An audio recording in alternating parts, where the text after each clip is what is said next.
Now, the greatest radio shows of all time. Suspense. The Shadow Node. Washington calling David Harding, Counter-Spy. Classic radio theater. The Great Gildersleeve. Fibber McGee and Molly. Dragnet. Gunsmoke. The Lone Ranger. Now, step back into a time machine with your host, Wyatt Cox. Good evening, friends of the Inner Sanctum.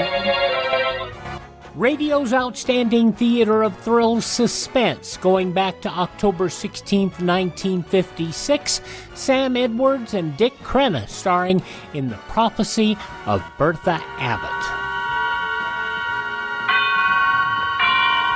And now, tonight's presentation of radio's outstanding theater of thrills, Suspense. Tonight, we bring you a transcribed story of a boy who ran from a prophecy but couldn't escape its deadly promise. So now, starring Sam Edwards and Richard-Crenna, here is tonight's suspense play, The Prophecy of Bertha Abbott.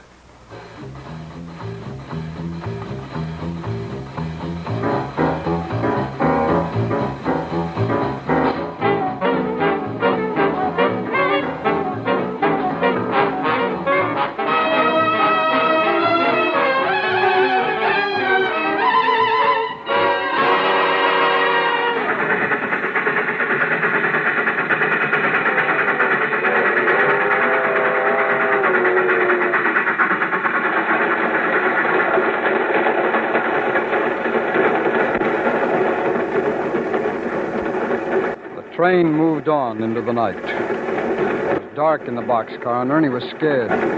He didn't want to think about where he was going or why he was there. He tried to fill his mind with plans for the jazzy sports car he intended to have one day, but somehow he didn't find the comfort in this that he usually did. The image of the car blurred and became distorted. So he just sat, huddled behind a crate in the corner. He listened to the sound of the wheels on the rails and realized that he was awfully hungry. Whitey, you still asleep? Nah. You're so quiet. I've been thinking. About what? About how hungry I am. Gee, me too. You got any dough? A couple of bucks, maybe? I guess I got about that much. You have any idea where we are? It'll be light pretty soon. We'll check. When we check, then what? Well, we're near a town or something, we get off. One thing's sure, we gotta watch we don't ride this car into a stopping place. You mean maybe they'll be looking for us? You're improving, man. Whitey, what now? We gotta run, Ernie.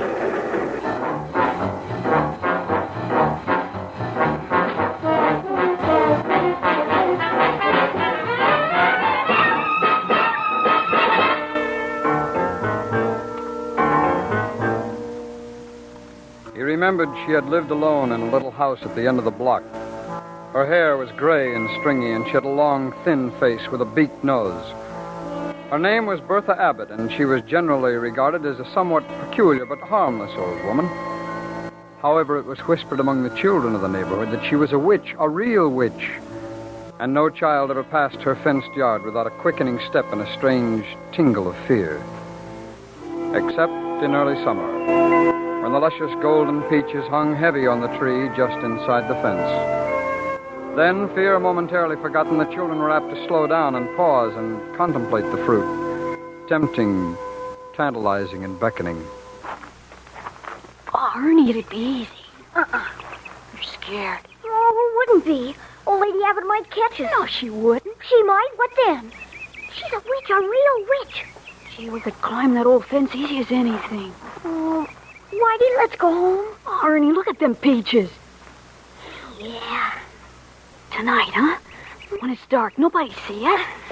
I don't want to. You wouldn't even have to climb the tree. Just stay inside and watch. Ernie, look at them peaches.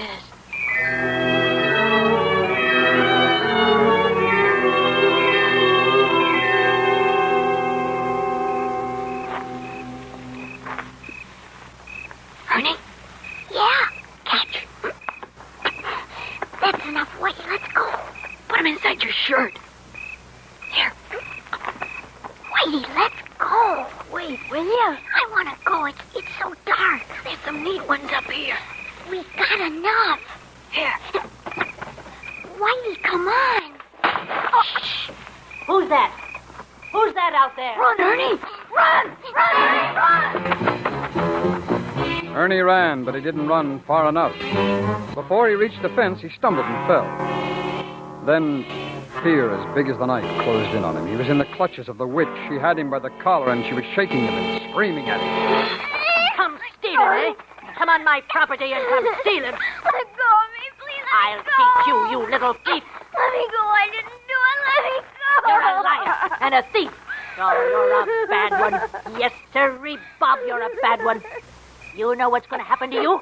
Do you? Let go. You're hurting me. Come stealing. You're bad. You know where the likes of you end up, do you? The gas chamber. A little room all locked up tight. And there's all poison gas there. And you die. Like a rat, you die there. And that's what's going to happen to you. No. Yes, sirree, you bad ones. You all go to the gas chamber. Now, you give me them peaches. Come stealing. Yes, sirree. You'll die like a rat. And you just go on home and tell your mother I said so. Ernie didn't tell his mother. He couldn't tell, but he never forgot about it, and it made his sleep restless and troubled.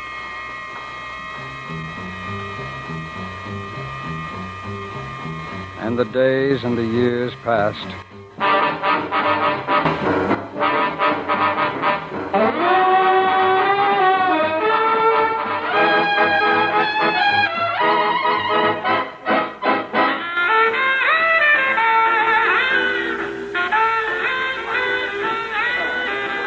Ernie, it'll be easy. Don't be a square all your life. Cut it out, Whitey. Suppose we got caught. We won't get caught. I got it all figured out. The brain. That's right. You've reached the second plateau. Look, Ernie, have you ever figured how much Goofy takes in on a weekend on this joint? Maybe $500-600. That much? Sure. You know where he keeps it until he can get to the bank on Monday?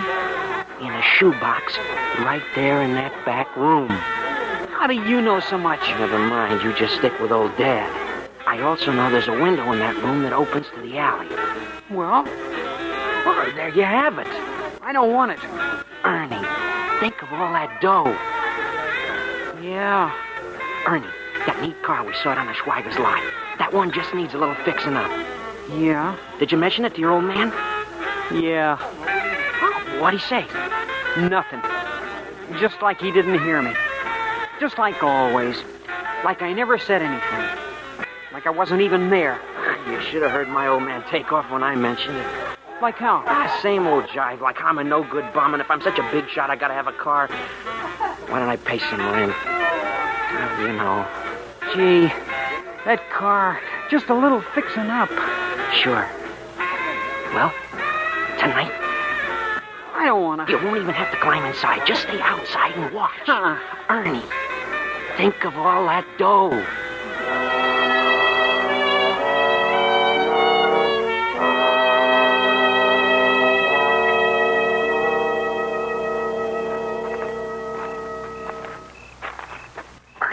Yeah? Hand me that crowbar. Why don't we forget it? Shut up. Hand me that crowbar. Here.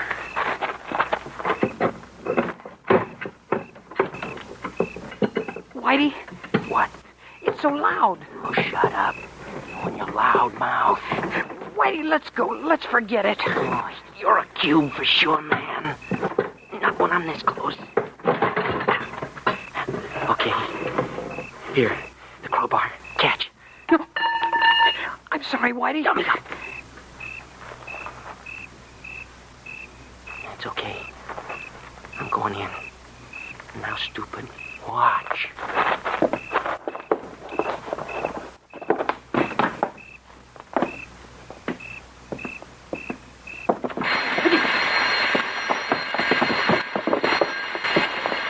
Something goofy, Ernie. Stop. Stop you. I got a gun. Run, Ernie, run! They ran down the alley, through the side streets, and into the dark of the night. Whitey led and Ernie followed. Ernie didn't know where he was going, but he knew his legs hurt. His throat was dry, and his heart was a big, pounding, aching thing inside of him. They climbed a rail fence and started across a field. Ernie tripped and fell face down on the grass. Ernie! Give me a minute. Come on. Just give me a minute.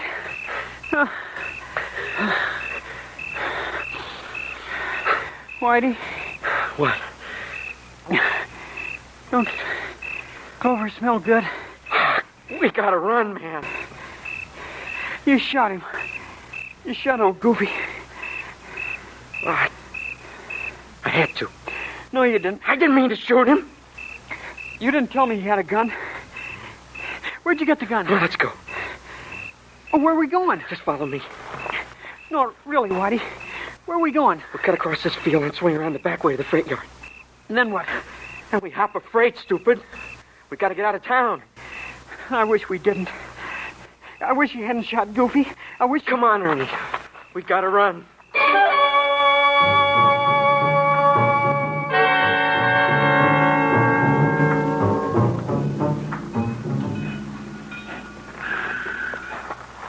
Now we watch. See which one looks like it's going to be pulling out. I remember when I was a little kid, I'd come down here to this railroad yard, and always I'd get kind of sad. Why? How should I know? What's the matter? This place is lousy with cops. You saw him? In the light of that switch engine, about 3. Well, that figures. What figures? They look for us down here. What do we do? Stay down.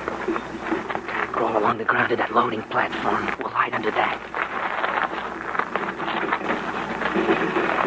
Whitey, shut up. If that switch engine with the beam turns this way, lie flat and don't move. Whitey, do you suppose they know it's us they're looking for? Maybe. What do you mean, maybe? I think Goofy recognized us. Maybe told him. You mean maybe he didn't die? Yeah. Maybe he didn't. Lie still. Now when that engine turns back, move fast. Head for that platform. I hope he didn't die.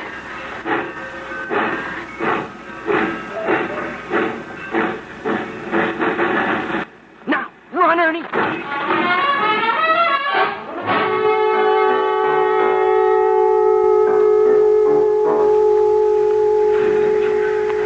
It's dark. How long do we have to stay under here? They're making up a train on that second track. We'll watch. Just as it starts to pull out, we'll climb on. I've never been on a train. We'll have to let it get up some speed. I used to think a lot about how I'd like to take a ride on a train. Now, when I tell you, you just follow me. It's the craziest thing. I'd think about going for a ride on a train. I got a real bang out of thinking about it.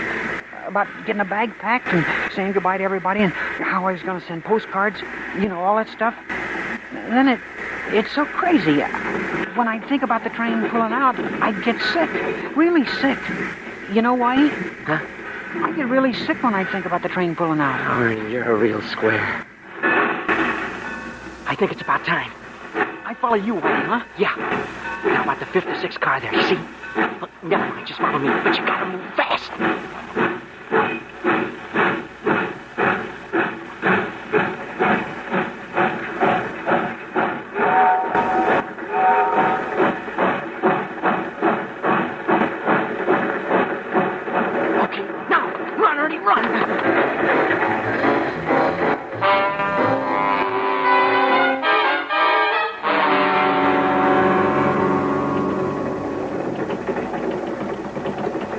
My mom, she's gonna be worried when I don't come home.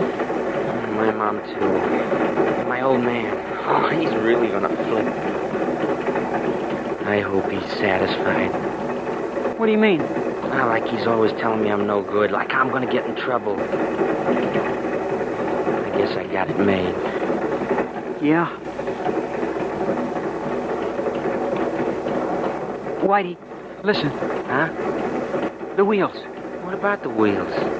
The sound they make. Like they're talking. Oh, come on, man. Let's not get spooky.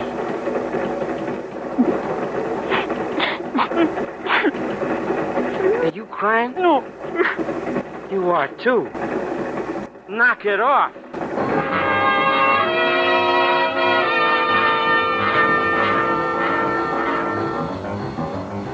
You are listening to the Prophecy of Bertha Abbott. Tonight's presentation on radio's outstanding theater of thrills, Suspense.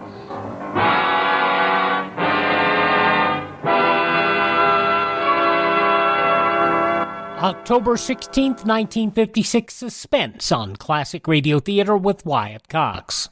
You know, it's true. Difficult times have a way of focusing us. We have to think about what matters most when it comes to our spending, our health care. No doubt. This is why so many people are joining Medi-Share right now. Medi-Share is a trusted way to save up to 50% on your monthly health care costs. More than 400,000 people have already made the switch. It's pretty obvious why, too, especially now during this challenging season with healthcare costs and out-of-pocket expenses going up. Medi-Share can save you a lot of money. The typical family saves $500 a month. And Medi-Share is a Christian healthcare sharing ministry that's worked beautifully for 29 years. There are different options to choose from to fit your budget. I'll give you the number here in a second, and if you call, you can get a price within 2 minutes. Maybe now is the perfect time to make the switch and start saving. Here you go. Call 833-34-BIBLE. That's 833-34-BIBLE. 833-34-BIBLE. Now on Classic Radio Theater with Wyatt Cox, more of Suspense. October 16th, 1956.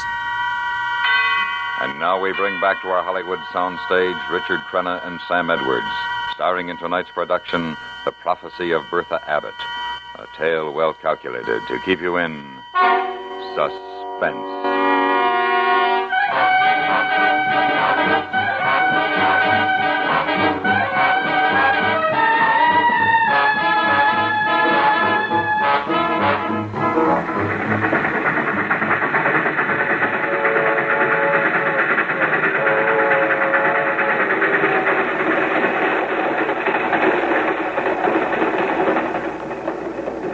You gotta help me slide this door. Yeah. Watch it now, the wind don't get you. Hang on. James! Now pick a spot and jump. While it's going fast like this, Slow down some. You gotta do it, Ernie. you go first. I go first, you might chicken out. No, I won't. I promise. Okay, it's your funeral if you do. Now pick a spot with grass like that. Like this. Jump!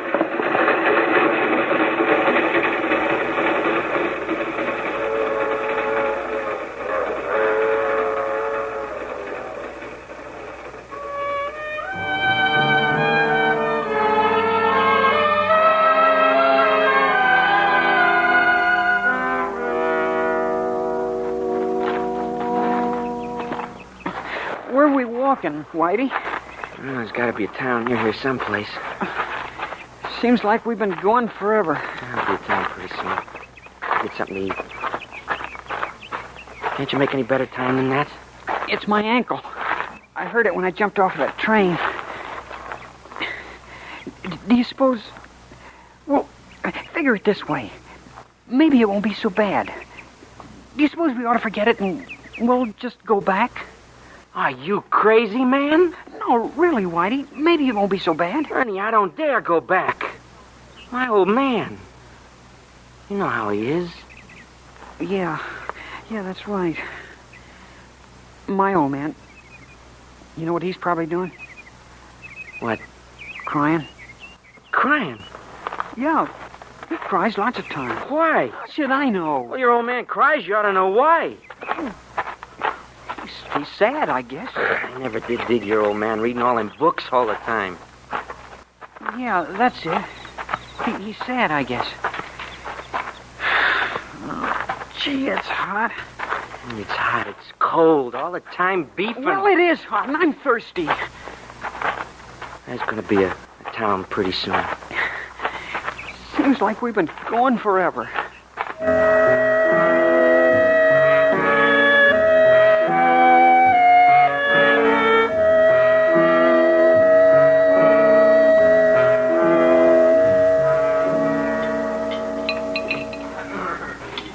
You've had enough of that hamburger, Ernie. What do you mean? Quiet, stupid. Keep your head down. But look at that newspaper on the counter. Don't grab it. You can see it from here. Gee. I'm going over to the jukebox. Leave the dough for the check on the counter and follow me. Keep your head down. Gee, bite down. You got a dime? Here.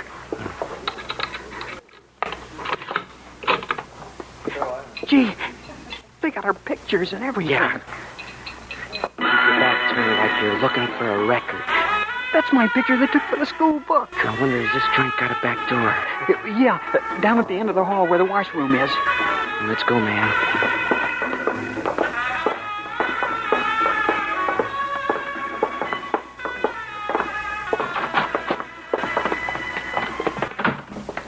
Take it easy now. We'll get around this corner.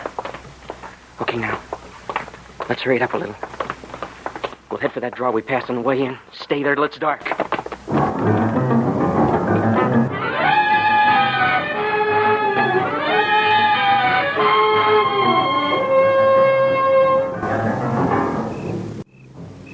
And the conclusion of Suspense, October 16, 1956, when classic radio theater with Wyatt Cox continues. But first, these important words from your favorite radio station.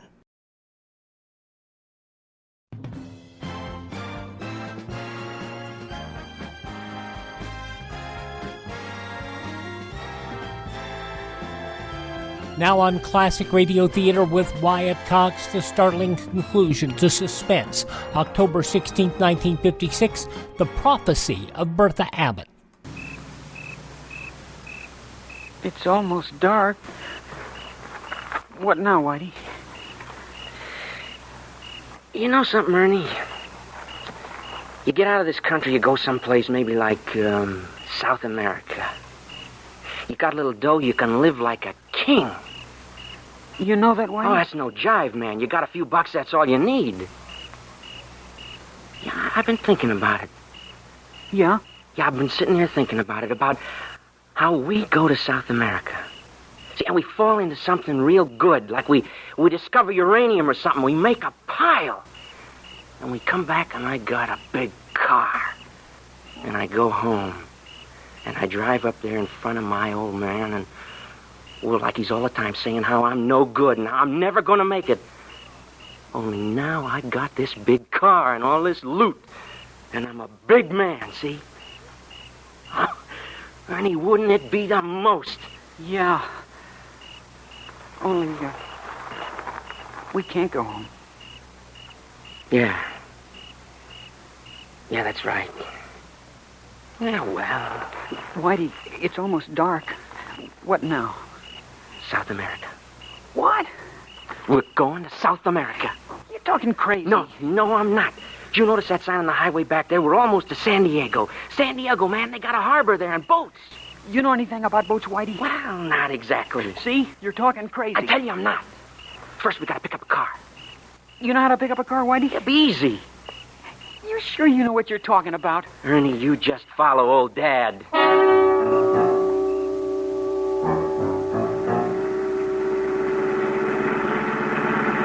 Gee, this is a neat car. Yeah, we gotta dump it pretty soon. It's too conspicuous. Oh, man, she really is a gasser. Look at her cut out. Wow. You know, that neat car we saw in Schweiger's lot? Yeah? Well, that car, I know just what we could have done to it to fix it up. It wouldn't have taken a lot, just a little work. Yeah, that was a good car.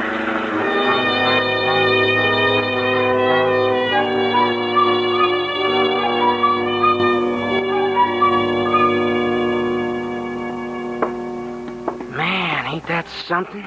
Those boats are big, aren't they? Sure. Well, you see how easy it's going to be to hide somewhere in one of those things? Now, look here, this one over here. See where they're loading that stuff up there in front? Just get on when nobody's looking, climb down in there. You're on your way. Suppose they'd find us. Well, we'll have dough, see? If we get caught, we just pay our way, and there we are. We got it made. Whitey, where are we going to get this dough? Well, I still got the gun. No, Whitey. Oh, Ernie, will you take it easy? It'll be easy. You're sure this is going to work? I never steered you wrong yet, did I?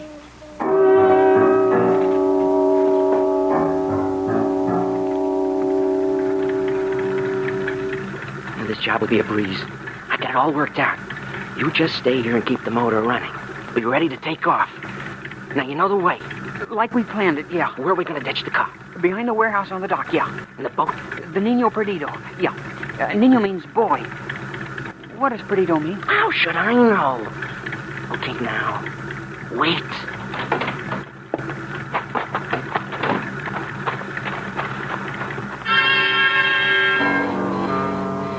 And Ernie waited.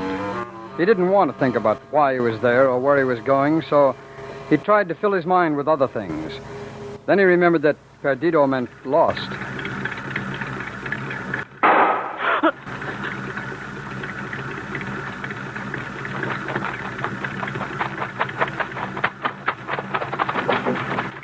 Let's go, man. What happened? Something fouled up. Come on, take out. Like we planned? I don't know. What else?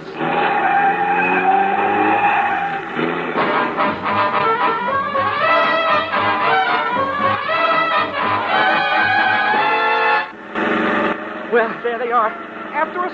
You know it. Faster, Ernie.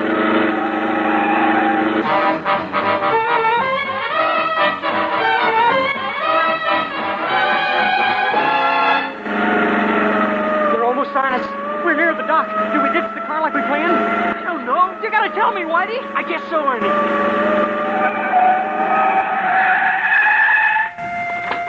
Okay, we're on the warehouse. Run, Ernie.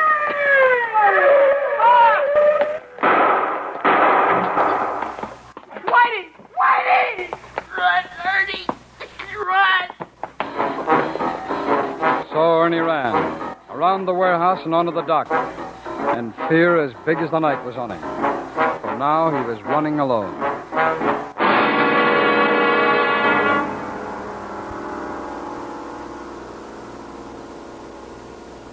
My name is Joe Beshke.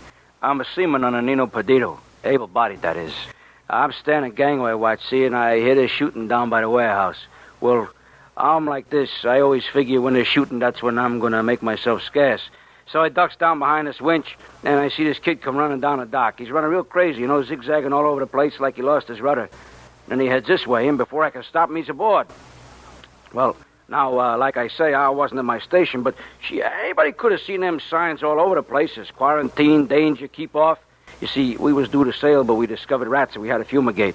Anyway, before I knew what he was up to, he had to cover off that small forward hold, and he was down there. Psh, boy, there's enough hydrocyanic acid down there to kill 10 men. It's awful to think about. That kid closed up in there. Died like a rat.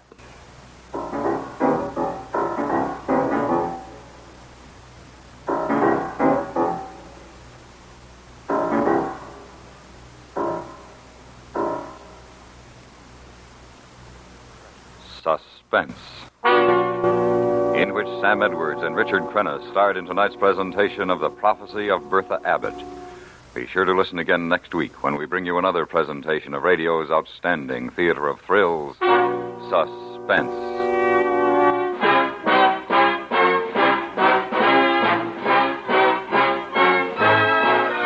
Directed and transcribed in Hollywood by Anthony Ellis. You've heard The Prophecy of Bertha Abbott, written by Ann Dowd for Suspense. The music was composed and conducted by Jerry Goldsmith. Featured in the cast were Stacey Harris, Paula Winslow, George Walsh, Bill James, Jack Crucian, Richard Beals, and Peggy Weber. October 16th, 1956, Suspense on Classic Radio Theater with Wyatt Cox. Now one of the new quarter-hour serials we picked up, this a crime drama. Well, at least I would assume you would think so. Dick Tracy. This from your Buy Me a Coffee donations. Originally broadcast October 16th, 1947. And now, Dick Tracy!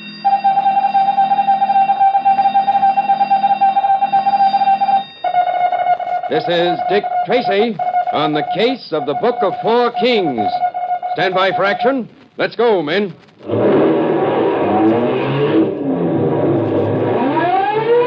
Yes, it's Dick Tracy, protector of law and order. And now, Dick Tracy. Yesterday, the doorman at Big Digger's apartment house made the singular mistake of attempting to blackmail him. So Big Digger tricked him into a meeting on the retaining wall overlooking the underpass through the park. Once there, Big Digger beat the doorman groggy with the barrel of his gun and then hurled him into the underpass in front of a racing car. But before the doorman died, he tried to leave Tracy a message. When Tracy and Patton reached the scene of the tragedy, they saw that the dead man was holding 3 playing cards in his hand, an ace of spades, a queen of diamonds, and a 10 of clubs. Right now, Dick and Pat are finishing their investigation in the underpass. All right, get your hand over here. I got over this way. Hi, Pat. Oh, Dick, we're all done now. Pictures have been taken from every possible angle. I checked with the medical examiner, and he's going to do an autopsy right away. Good work, Pat. What do you say we hit the sack? That wind is getting chilly, and we're going to have a busy day tomorrow. In a little while, Pat. Tell me, how about the driver that killed this man? Anyone picked up yet? Not so far, Inspector Tracy, but I put it on the teletype, and I'm also having all repair garages within a 100-mile radius on the lookout for a car with a smashed right fender. I'm awfully anxious to talk to whoever was driving that car. Yeah, I could spare a word or two for him myself. Let's hope you get the chance. Say, have you got those playing cards that the fellow was holding? Yes, I have them here in this envelope. I took them as soon as the boys had made pictures of them. I'm going to have them checked at headquarters for fingerprints. Yeah, I wish I could figure out what they meant. We will. Come on up here with me, Pat. What gives? A little mountain climbing? I'd like to take a look at the park area up here. You know, this retaining wall is well tiered. I'll tell the building commissioner you said so. Thank you, sir. Well, what are you going to look for up here? I'm not sure yet. Come on over here. Now, there's the body right down there. You didn't get me up here to tell me that, did you? The car must have been traveling fast, judging from those skid marks. So it's safe to assume that the body was tossed about 10 or 15 feet at least. Let's walk down here.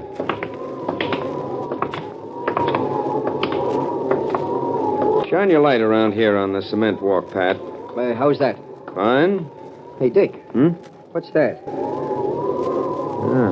It looks to me like drops of blood. What does it mean? It could mean, Pat, that our doorman wasn't struck while walking along through the underpass. No? No. It could mean that he was up here. And that he fell or jumped to the underpass below. Fell or jumped or was pushed. You smell a murder? The odor isn't overpowering, but it's strong, Pat. Well, I think this is all I want to see around here, Pat. I'll drop you off at your apartment. We'll meet at headquarters first thing in the morning. I'm for that. I don't want you to think that I'm mad for sleep, but every once in a while it comes in handy.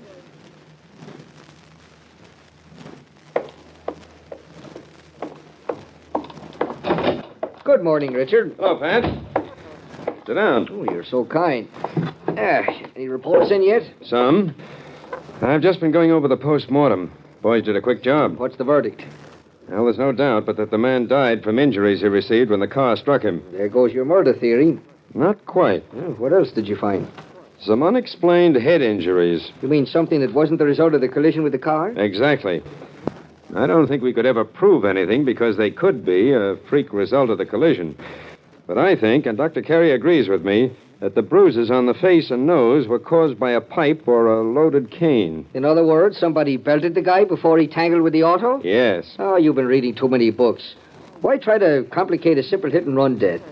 No, I'm not trying to look for things that weren't there. But supposing that someone did slug him, wouldn't that account for the bloodstains that we found on the top of the retaining wall? Oh, I hadn't thought of that. The man could have been struck up there and then, while he was still dazed, pushed off in front of the first car to come along. You may have something there, my lad. Well, I'm not giving it up for a while. How about this doorman? Did you find out anything about him? Well, he had several run-ins with the juvenile authorities. A couple of years ago, he served 6 months in the pen. Just a clean, healthy American boy. Yeah, I think he was hanging around on the fringe of the rackets, trying to get in somehow. Look what happened to him.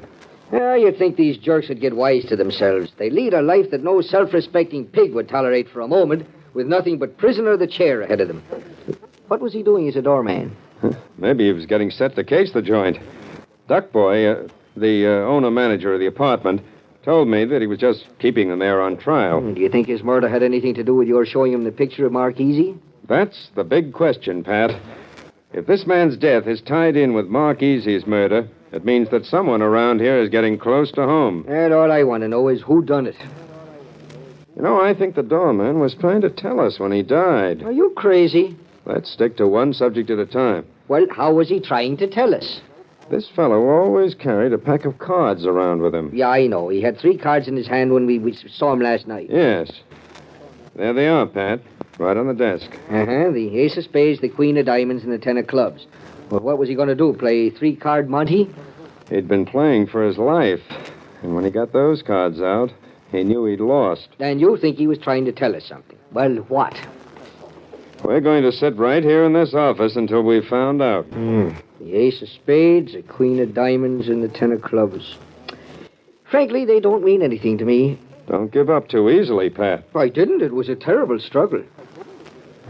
10 of clubs, queen of diamonds, ace of spades. Oh, Tracy, you're starting to snow. I'm getting out my shovel. Go right ahead, Pat. What did you say? I said I'm getting out my shovel. I know it wasn't very funny, but it was the best I could... Shovel. Maybe that's it. Maybe what you need is a good psychiatrist. Pat, what's something else like a shovel? A hoe? No, you idiot. A spade. Tracy, I'm trying to humor you. All right, a spade is like a shovel. Don't you see, Pat? One of the cards the doorman was holding in his dead fingers was the ace of spades. Yes, I know. Oh, you're singularly dense today, Pat. What is a spade? We just did that one. It's like a shovel. A spade is a digger. A digger, get it? And the ace of spades is a big digger. Say. Had enough? Tracy, you're a great man. Oh, well. We think that Big Digger murdered Mark Easy, and now this doorman dies under peculiar circumstances after having been shown a picture of Mark Easy. It's more than the long arm of coincidence, Pat. Big Digger is our murderer. Yes, but we still don't know where he is or what he looks like. I think I know where he is, or at least where he operates. Where? Almost surely in that apartment house where the doorman worked. And I think I know what apartment. What are you, clairvoyant? No. It's the cards again. The 10 of clubs. Apartment 10C. Say, I'll bet you're right. Should we pick him up? I regret to say no. No, there's not a jury in the world would convict a man of murder because a dead man was holding 3 cards in his hands. And that's the sum total of our proof. What about Mark Easy's killing? There again, we're stuck. All we have to go on is conjecture. We haven't one shred of evidence. What are you going to do? I'm going to put a detective on as night doorman at that apartment. And we'll see if we can find out who this Big Digger is. How about me, Dick? No, you might be recognized, Pat. I'm going to use Danny Hochter. You know, he's an up-and-coming cop. I think he's going far in the department. Isn't he on leave of absence? No, he got back yesterday. He was just out a couple of days while his wife had a baby. Get him for me, will you, Pat? I'm going to call Duck Boy, the owner of the apartment house. Tell him he's got a new doorman. And at the apartment house late that very afternoon, Big Digger and Baguette meet in apartment 10C.